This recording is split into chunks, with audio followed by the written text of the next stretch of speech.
Oh my god, I am live. How wonderful. There we go. Kind of wish I did this on Twitch.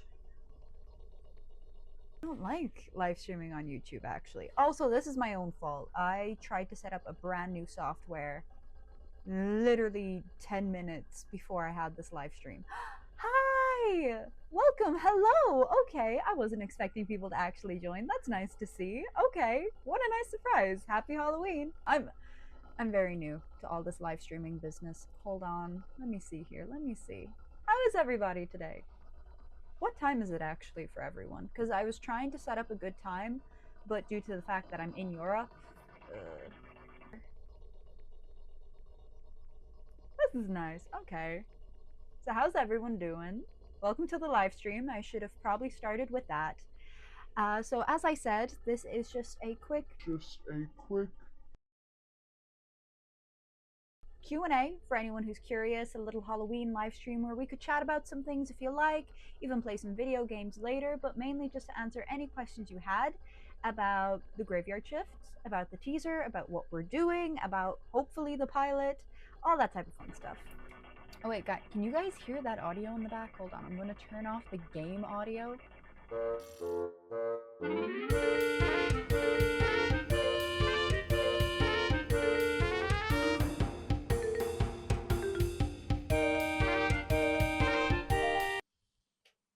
Okay, sorry, I hit the wrong button. All that I was saying, can't remember where I hit the button at, but all that I was saying was, do you guys have any questions that you want answered, or do you want me to just jump straight into the gameplay and you can ask your questions as we go? I was playing Fierce to Phantom earlier. I only got not even a minute into the game on Twitch, and I was like, no, I have to save this for the YouTube live stream later. It's an easier game to play. It's late at night. I don't want to terrify myself. And if we get bored of that, I have a few other games on Steam that we can just look through and try and mess around with. Oh, there we go. Ha ha ha. Ha ha ha ha.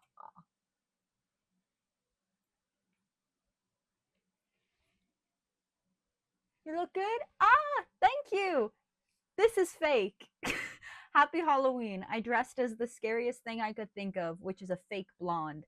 And also because that's all I had lying on my shelf. I'm actually a brunette. I was going to rip off the wig in a very dramatic turn of events, but I'm quite comfortable with it. It's kind of like a nice warm hat on my head now. I don't feel like doing that. Okay, let's get started. Question about the graveyard shift. Who is everyone's VA? Okay, so I was actually going to do a proper announcement for that at a later date, but it depended heavily on if we got the pilot off the ground and running, because I didn't want to get people's hopes up. And I also still have to go back and double check with voice actors that they're okay to continue with certain lines. We're also recasting some of the cast just because the characters have changed so much since we made them. But the voice actors that I can say that we have, you heard two of them in the teaser. That was the boss at the very beginning of the teaser, who is played by my good friend Show the Show, wonderful voice actor. And Eddie Delmar is played by Joshua Waters, which, of course, a lot of people know. He's extremely talented, very wonderful person. I still have to go back and just double check with them that they're okay to continue for the pilot, because it has been a year since they recorded those lines. So I can't say that that's confirmed. Ethel is being played by a brand new voice actor called Marcy Trancy. She is wonderful, and I cannot tell you guys that enough. I cannot wait to share her voice. Andre is about to go through some auditions. We're recasting Andre simply because he has changed an awful lot from what we originally wanted him to be. And then Chadwick Wickham is being played by Michael McCoven. That's a character that comes into the pilot. And I think that's all the characters for the pilot. There is a lot more characters in the overall show, but in the pilot, there is only like 4 to 5 characters in total because it's so short. How long are you on the project? How long have I been on the project? I made it when I was 15 years old. That was a very, very long time ago. We're not going to say years. Never mind. I don't mind. It was like 2016, 2017, I believe, when I made it. And I returned to it in 2019/2020 to pitch it at a film festival.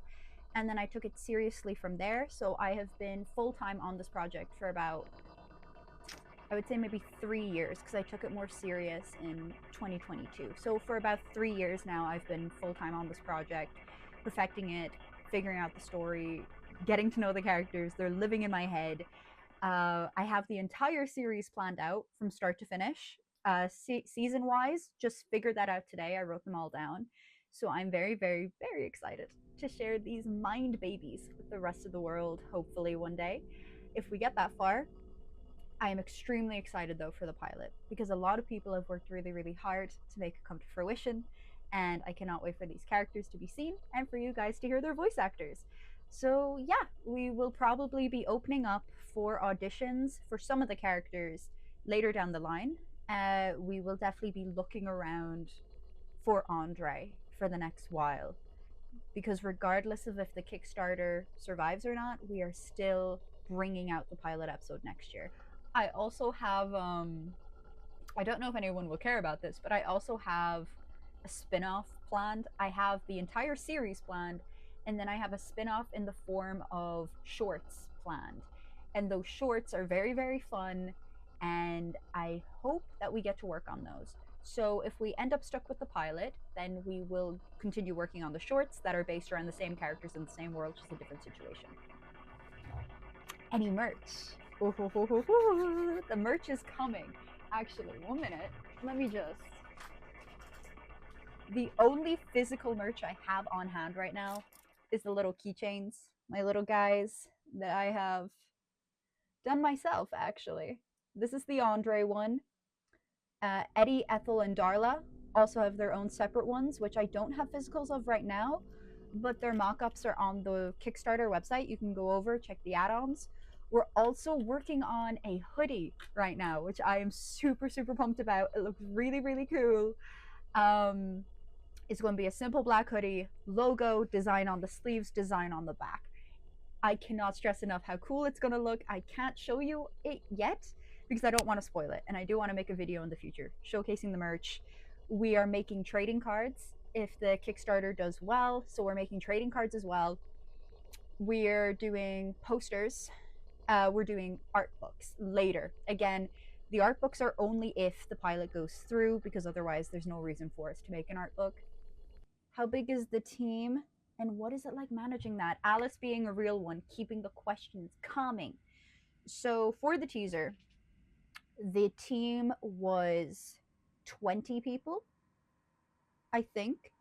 20 people, including VAs, because I was foolish and I made a pilot script before even the teaser. I got the voice actors to fully voice act that. And since that, the pilot has changed. So we have to redo everything. So yeah, the team is about 20 people. We had, I believe, I'm going to definitely mess up.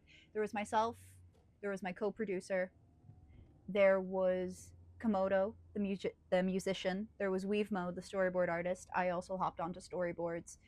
We had, I believe, 3 background artists. We had the character designer, of course. We had, I believe, 4 to 5 animators. And we had the VAs. Yes. I want the Andre hoodie for real. Mango knows what's up. Mango knows what's up. I also want the Andre hoodie. Maybe one day when we get that budget money, because that hoodie is going to be so expensive to get made, y'all. You don't even know. I've looked into it. Trust. Hi, I've come late. Sorry, I have a question just out of curiosity. If Glitch or another indie studio offered to pick the Graveyard Shift up, would you go for it? Sorry if this has already been asked. Don't worry. Nothing really has been asked apart from voice actor auditions, merch, things of that nature. You're still very new to the stream. I essentially just jumped on this video game to have some background action and some background noise going on. But if another indie company offered to pick the Graveyard Shift up, again, it would very much depend. It would depend on negotiations. But at the same time, I'm not in a position to decline it. I'm not in a position to say no, because funding is a huge part of making sure that the artists are paid right, that they are being treated the way that they deserve to be treated. Of course, I would have to insist that the story continue on the path that it originally was meant to. So it is very, very hard to say if I would agree or disagree. A lot of factors come into play when it comes to your show being offered to be picked up, because I have pitched to studios before and I have had to change my show before to even have like a smidgen of hope of it getting picked up. And it wasn't a nice feeling because you work so hard on something. And again, you shouldn't hold something so close to your chest that you're unwilling to change it as an artist. You shouldn't do that. You should be open to change because it's a collaborative process, and sometimes what they are asking you to do is for the better. But I got to a point where I didn't recognize my story anymore, and I don't want to get to that point ever again. But when it comes to indie studios, they tend to be more lenient. So again, it depends. It depends on the future and the negotiations that happen. What type of relationships are we going to see, if you don't mind me asking? Because this is one of my favorite topics of this show. This show is so deeply ingrained in the relationships of the characters, in Andre's relationship with himself. It is an ongoing discussion on what it takes to get better and to be better and to notice that you yourself are your own worst enemy. And that takes a lot to do for a person. So the different types of relationships that we will see is we're going to see mainly friendship and found family. And there's going to be whispers of romance, not with Andre, but with a different character in the cast and their past relationships that I don't want to spoil. Because again, come on, you need a little bit of romance to spice things up sometimes.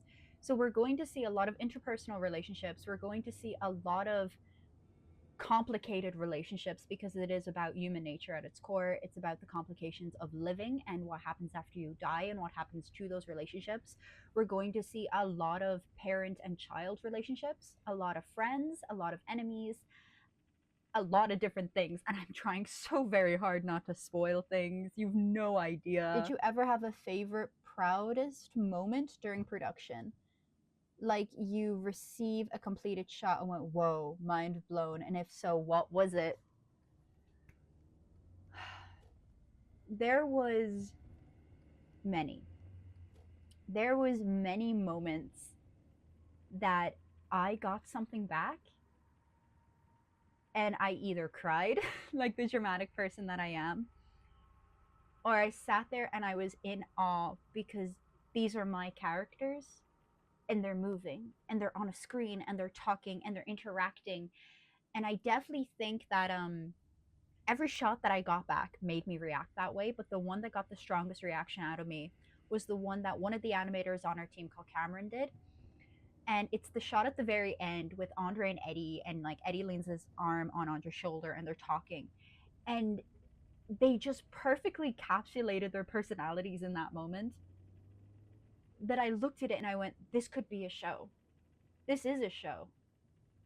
And editing it all together, the very first time I edited it all together and I put in the music, I literally just sat back and I teared up because that's an entire year. That's an entire year of working on something, and that's something the audience don't see. It took a year of hard work to get there.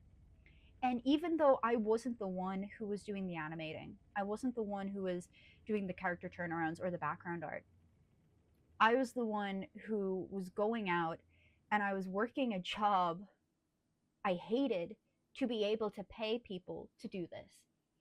And that took a lot of hard work. There was a lot of self doubt. There was a lot of, can I do this? Can I make this deadline?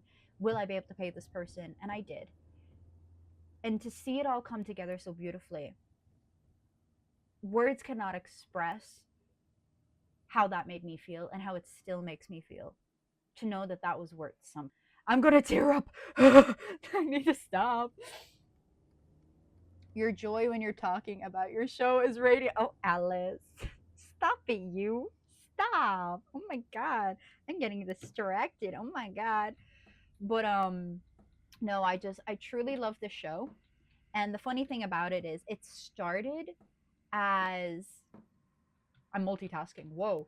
It started as this project of mine at a very low point in my life. What are we looking at here? Yeah, yeah. But yeah, no, it started at a very low point in my life where I was quitting animation. I was dropping out of college because I did not believe that my ideas were good enough. I went through a very rough patch, one in particular winter. I'm just looking around to see if there's anything here that I missed. Um, oh, and there is. Um, I went through a very particular rough patch one winter. And a teacher said something to me, and they didn't mean it in a malicious way. But what they said to me was, story isn't your thing, stick to backgrounds. And that stuck with me, and that made me very, very, very sad. And so I was dropping out of college. But luckily, I'm going to go into this corner, I'm going to explain this, and then we can get fully into the game. I was dropping out of college, and my lecturer forced us to make a storyboard for this competition called the Dingle Film Fest to do like a sting competition, which is like an animated short. I entered, I was like, this is my last hurrah. If I don't get this, this isn't for me, this is a sign, I'm gonna leave. And then I got in and I got a ticket to go to Dingle, and I was like, shit. Like, I didn't want to go, I really didn't want to go. And it was the people around me at the time who were like, no, you have to go. Like, you have to go. You know, you got tickets, somebody else wants a ticket, but you have it, so you go. And I went, okay, everything happens for a reason, got the ticket, was heading to the film festival. And the day before I found out that they had a pitching event, and I opened my notebook. I had like this big pitching notebook. I opened this pitching notebook and I was like, all right, I'm going to pull out some random story that I don't care about. I'm going to take it to the pitching event. Might as well try everything before I give up. My last hurrah. And this receipt fell out. A literal receipt from my old job where I wrote the graveyard shift. On the back of the receipt, slipped out onto the ground, and I picked it up, and there the graveyard shift was. I took that with me, and in the 6 hours in the car ride, I rewrote the entire story. I did all the characters again. I did the background, and I pitched it to Sony at the event. And Sony loved it. And that one event changed the trajectory of everything, because all I needed was someone to say that they believed in my ideas, that they believed in me as an artist. And that was enough to reignite my spark and my passion and my love for animation. And that is why it is so, so important to surround yourself with other creative people. It is so important to surround yourself with other creative people to build a community, because you need these people to uplift you, and they will also need you to uplift them. And that is the beauty of being an artist. It is collaboration. We need more Ethel content! They stood out the most to me too from the teaser and got even more excited about them. Sorry, I'm grinning like a little evil fly on the wall, rubbing my hands together at that comment of more Ethel content, because you have no idea what's coming. You have no idea how big of a role she's going to play in the series, and I'm so excited to get to it. Okay, let's read through these text messages, because I forgot I was supposed to play a video game. Whoops. Wait, when are you guys going to be back? Dad and I are going to be back on Monday, honey. Didn't I tell you that yesterday? Cool. Real, honestly, how everyone responds. Take care, honey. Sleep on time. I'll hope you get the Xbox like you promised. Spoiled behavior. I mean, if you get that discount. Can I invite Mason and Josh over for the night? For homework? Of course you can. Call me if you need anything. Make sure to check it's them at the door before opening it. Check through the blinds. Take care, honey. Who is after you? What FBI agent is after you for you need to tell your child this? Wait, hold on. This wig is making me sweat. So, wow. God. Oh, that was heavy. Sure thing, Mom. Dad and I may be back by Sunday evening. Why are you being so paranoid? Mom, I'm 14. This is child neglect the game. What do you mean you're 14? I think I'm going to take a little nap. Probably order some pizza. Yes. Why are you texting your parents this? Like, what? Okay, whatever. No need to order anything. Already made you some lasagna this morning. Check the fridge. Wait, so did she just leave this morning? Oh, I don't like that. Ooh, I don't like this.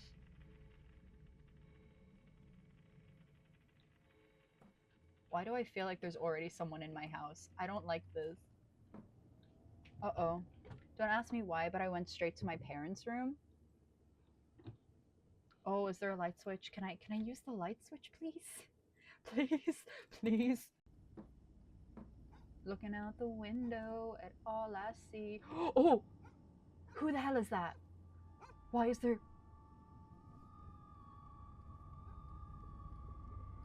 Why was someone in our garden? I don't like how this game is lagging because this really feels like a horror movie now in which I get jump scared first and get killed off, and you guys don't find out until like later. Why is your house so dark, bitch? Oh my god. Why is your house so dark? Why is it so sad looking? I don't like how many windows there are. I really don't like this. C to crouch. I don't like how there's a crouching option. That tells me I'm going to have to hide later. The music is not helping. It's really not. I'm shitting a brick. Okay, sorry for my language. I need to have more decorum. Am I able to go outside, I wonder?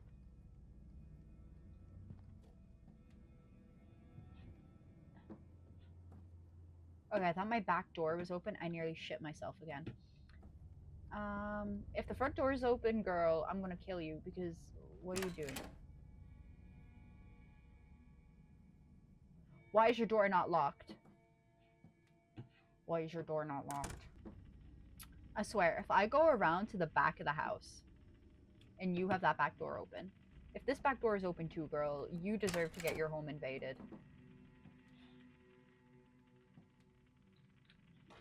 Oh my god. Ooh, I really don't like this. Why are there so many entrances? Why are there so many ways into this house? Could not be in Europe. This is not a European household. Why do we walk so slow too? Like, I know that we're a teenager, but like... Okay, let me see. Why are all your doors open? How did someone break into my house? She says with 3 open doors. See here. Whoa. Why does the fridge have more light than any other light in this house? Sorry, I thought someone was there and nearly shit a brick. Okay, let me see.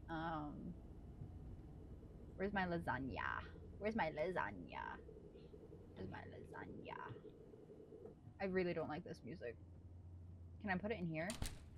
Why are you leaving your 14-year-old home alone to go on a weekend trip? What was that ominous as hell sound? What is that ominous noise? Okay, whatever. No! Mango! Don't quote me on that. Don't quote me on that, Mango. Whose car is that? Wait, yeah, actually. Whose car is that? Are they just that rich that they have, like, maybe they're just that rich that they have, like, 2 cars. One that they can casually leave home alone. I liked watching TV while I ate. You don't have a TV in this house. I've checked. Unless you magically have one now. What do you mean G to throw? Can I just throw the lasagna at people? Oh wait, there is a TV. But to be fair, it is child neglect the game. Like, again, I'm still not over them leaving their 14-year-old child home alone. It's fine, honey. I left you a lasagna in the fridge. You're letting your 14-year-old use the oven alone? I wasn't even allowed to use a pot when I was 14 because, like, to be fair, I did burn a pot of rice at like 16, so that probably has something to do with it. I don't like how many windows y'all have. You have all these windows and no furniture. Like, at least paint your walls yellow or something. I don't know. Like, dude, if you have enough for 2 cars, you have enough to go on a weekend trip without your child, you have enough to paint your walls another color other than beige. I'm sorry. That video looks like it was made in The Sims 3 and like someone uploaded it onto YouTube. You remember those videos where they're like, I'm an angel and I died and my parents have neglected me. Let me see. Question about the Graveyard Shift. What shows, games, and stories helped inspired it? I actually need to think about that one. I really do need to think about that one. That's such a good question, actually. So many of them, so many of the shows that I grew up on inspired it, even without me even knowing. I think the dead giveaway in the teaser is that I was inspired by Gravity Falls. Wait, let me just take these off. I was inspired by Gravity Falls. I was inspired by Scooby-Doo. I was very inspired by different anime that I grew up with. The case study of Anatos, for one. I love the case study of Anatos because of how it analyzes people and their relationships with each other. And outside of those, I don't think there's anything really strongly that sticks out to me as something that directly inspired the Graveyard Shift. Because a lot of the Graveyard Shift came from my own experience with mental health and my own feelings. And my own experiences and the experiences of those around me really, really shaped it. Game, but I had a quick question. As a person who's struggling with creating a story, do you have any suggestion for story creation? I love this question. Okay. Oh, also, you would be disowned in my Asian household.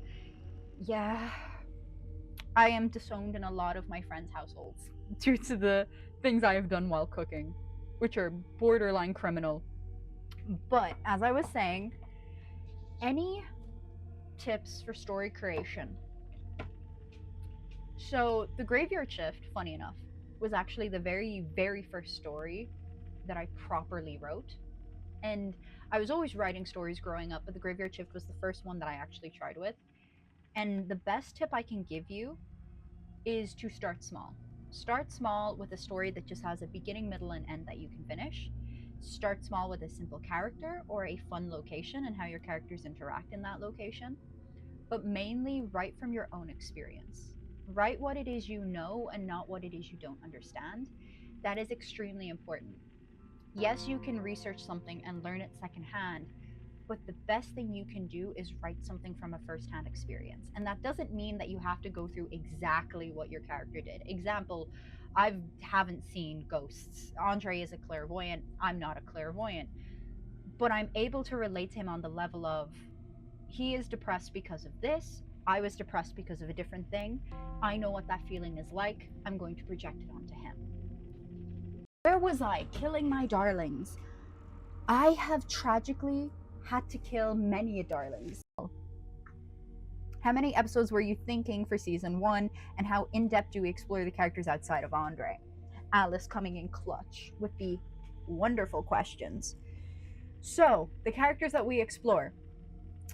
I today wrote down every single episode in the show, from start to finish, to beginning to finale, character arcs, everything. Where's that notebook? It is somewhere. Here it is. In this notebook is all my secrets. The entire outline of the Graveyard Shift is in this notebook.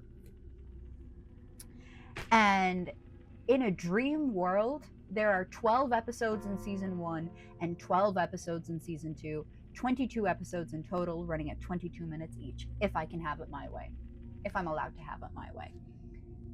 And we explore the main trio. So Andre is integral to the story, but of course, there are a lot of ghost characters, and we do explore their deaths. But the characters that we go the most in depth with for this story is definitely Andre and Eddie. Eddie is so integral to the story. We learn so much about him later in the story, and we learn so much about Ethel as well. We also learn about the background characters like Chadwick, Darla, all of them. We get to know them in depth and get to know them on a personal level, but none so more personal than Andre and Eddie. Keeps me away from this game, the better, because I don't like this game. It scares. Why are we still holding the fucking lasagna? Okay, whatever. Can I eat it? Oh, I can. My bad, that's why I wasn't eating the lasagna. Let me see. Sorry. We can throw it. Come back. Okay, we're gonna keep this as a weapon. So we can throw it at any intruder. Is that door open? I don't like that. The door's open.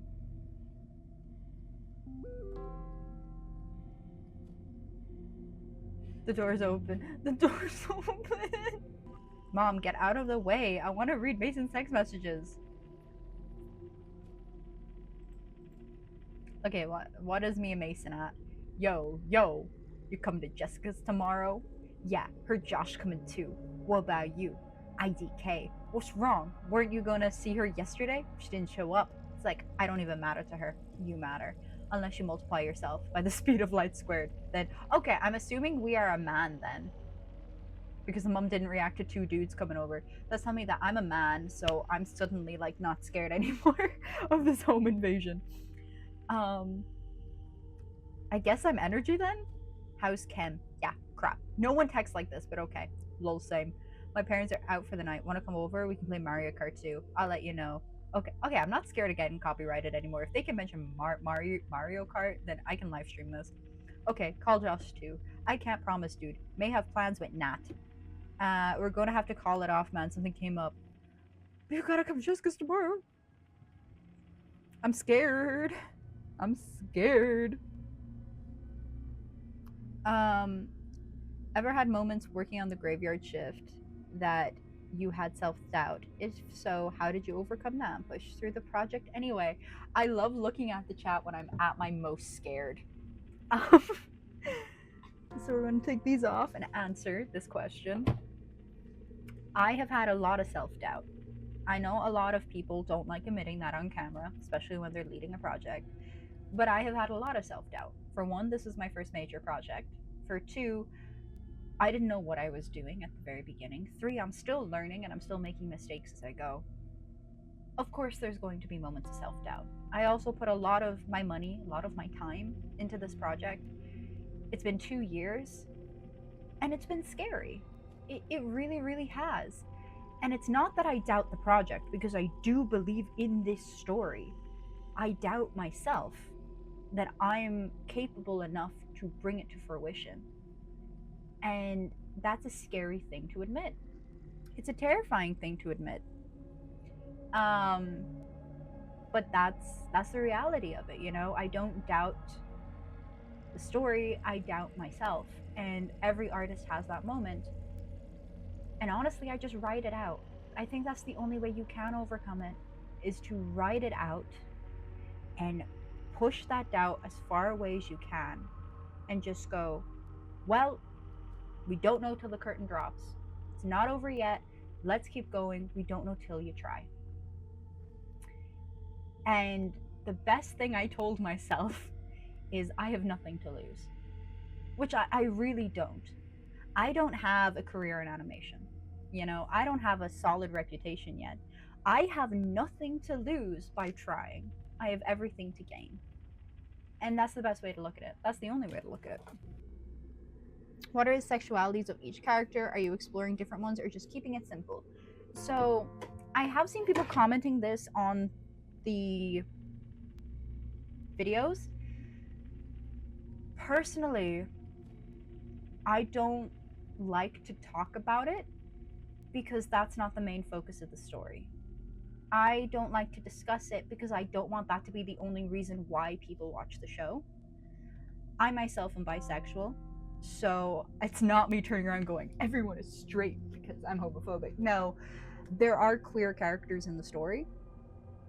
Some of the main cast are queer, not all of them, but some of them are. And we do explore that in depth in their stories. But I didn't want that to be the only reason why people watch the show. And I do find with a lot of indie productions, that tragically becomes the whole personality of the show. And I didn't want that to happen to this one. I didn't want that to happen to my characters. I wanted them to be characters before their sexualities. So if you're asking if there's going to be LGBT representation in the show, yes, there will be, 110%. Is there going to be LGBT relationships? Yes, there will. Am I going to say who is who yet? No. I don't want to say it yet until the show is out and until people can make up their own minds on the characters. Because again, shipping is half the fun, guys. Shipping is half the fun. But there are canon LGBT characters in the show. I just don't want that to be the entire personality of it. People want to start shipping characters already? Then let them. Joke's on you guys. I have 3 playlists on Spotify for 3 different ships of the same character with different characters. No one is a bigger shipper than the person who created the show. Trust. Okay, time to get back to terrifying myself. I'm gonna cry. I love how I'm just walking around with this lasagna tin. Yeah, that door's open. Ethel mentioned again. You asked about Ethel. Are you excited that people will start writing fanfiction about your show? I would live for the day someone wrote fanfiction about my show. You guys don't even know. I am an archive of our own girly and have been since the fresh age of 16. That is how I know I've made it. If someone starts randomly writing fanfiction about my show, I will ascend. Will I read it? Not until the show's over. There are legal reasons why creators don't read fanfiction of their show. It would make me happy to know that it exists, but I wouldn't be able to read it until the show is over because there can be copyright claims, there can be infringement claims, there can be claims that you took something from a fanfiction and put it into the show, which never happens because a show is put into production like a year before it comes out, but whatever. It's just a safety precaution, but it would make me very, very, very happy to know that fanfiction even exists in the show.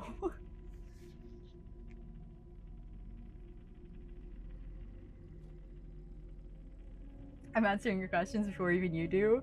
Yes, Ethel, I love her. Ethel is the purple ghost.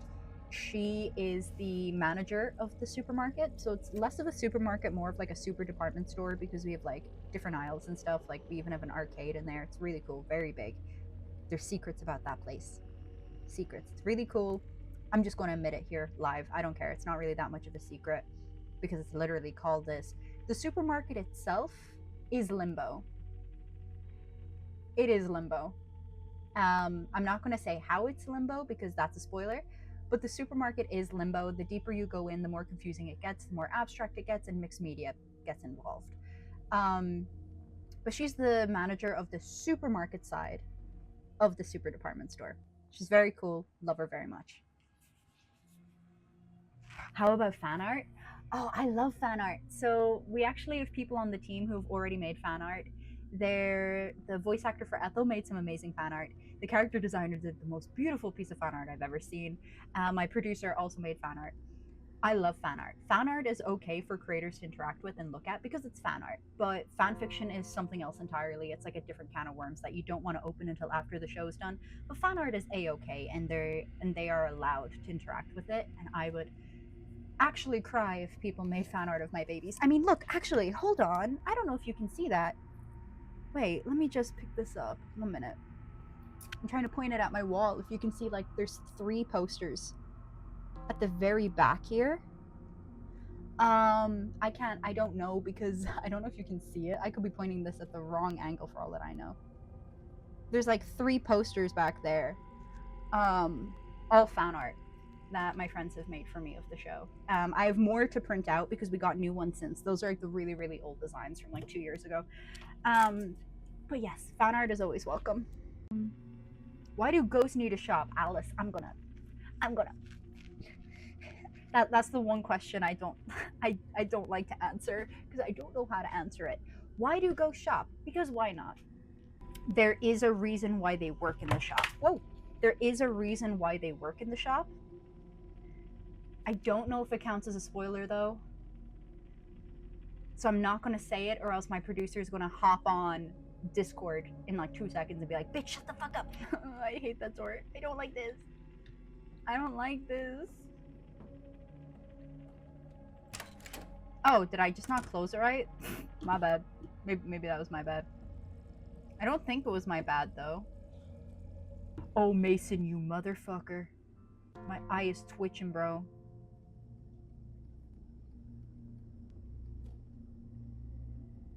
Chill out, dude. All good. I'll probably just go back to bed after chem. What do you mean? What do you mean? Okay, let me see. Wait, did we check everywhere in the house before going to bed?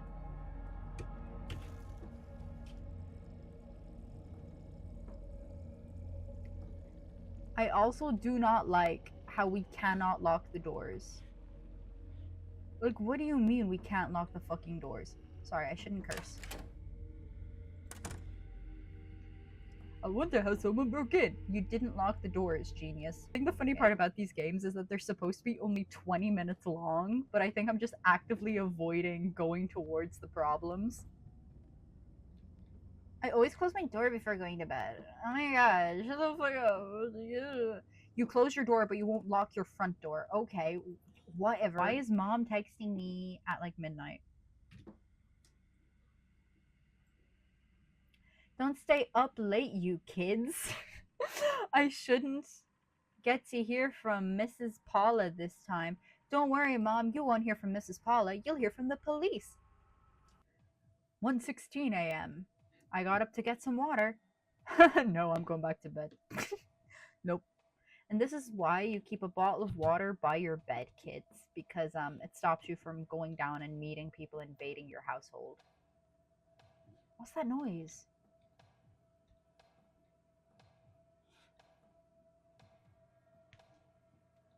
Wait, we need a weapon.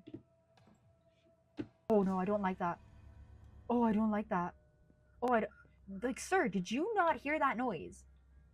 Why are you being so chill about it? I heard it. Someone's breaking your window, even though you leave all your doors open anyway.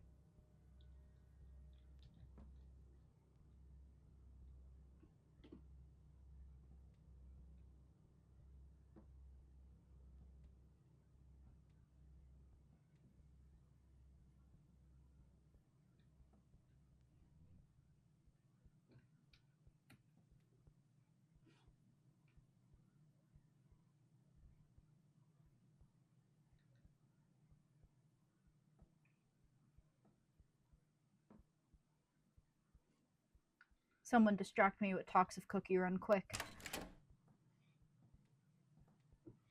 Me when I leave all my doors open. What the heck?